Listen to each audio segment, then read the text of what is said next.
هلا وحبايبي، مساء الخير. شلونكم؟ شخباركم؟ اليوم رجعت لكم فيديو جديد وبطبخة جديدة. بس قبل أن لا تشاهدون الفيديو لا تنسون من اللايك والاشتراك بالقناة حتى يوصل لكم كل فيديو جديد وتشجيعا لقناتي. اليوم طبختنا اللقيمات. عندنا هنا كوبين من الطحين، عندنا هنا كوب من الماي، وهنا نص كوب حسب يعني نوعية الطحين اللي عندكم. وهنا يعني شوفوا ايش قد ياخذ. هسه اراويكم الطريقة. وهنا عندي خاشوقة من الخمرة، وهنا هم خاشوقة من الشكر، وضفت هنا ربع خاشوقة مال شاي ملح. نضيف الطحين بأي طاسة عندكم، نضيفه بهاي شوية أكبر منه. ضفته بهاي الطاسة. راح أضيف الخمرة والشكر. ضفت الخمرة. هنا عنده خاشوقة من الشيرة، شيرة مال حلويات. هسه أضيف المي.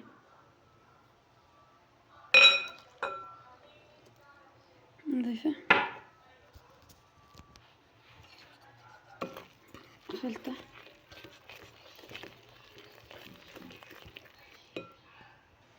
هيك حبايبي، بهاي الطريقة أخذت من عندي كوب إلا ربع. هيك تكون خفيفة بهاي الطريقة.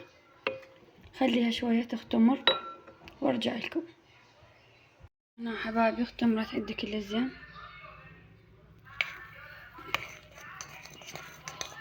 فرغ الهواء اللي بداخلها. خلي طاوة بها زيت على ما تحمى واسويها. هيك حبايبي بهاي الطريقة. اخذ شوية الخاشوقي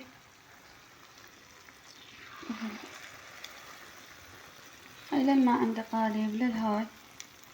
سهلة وسريعة وطيبة نفس الوقت.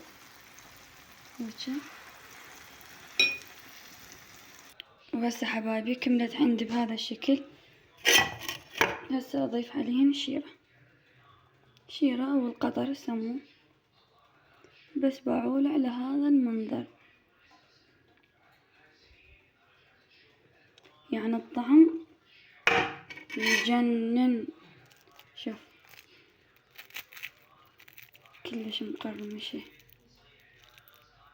خلنا اذوق لكم اياها. تسمعوا القرمشة؟ والله الصراحة بتجنن.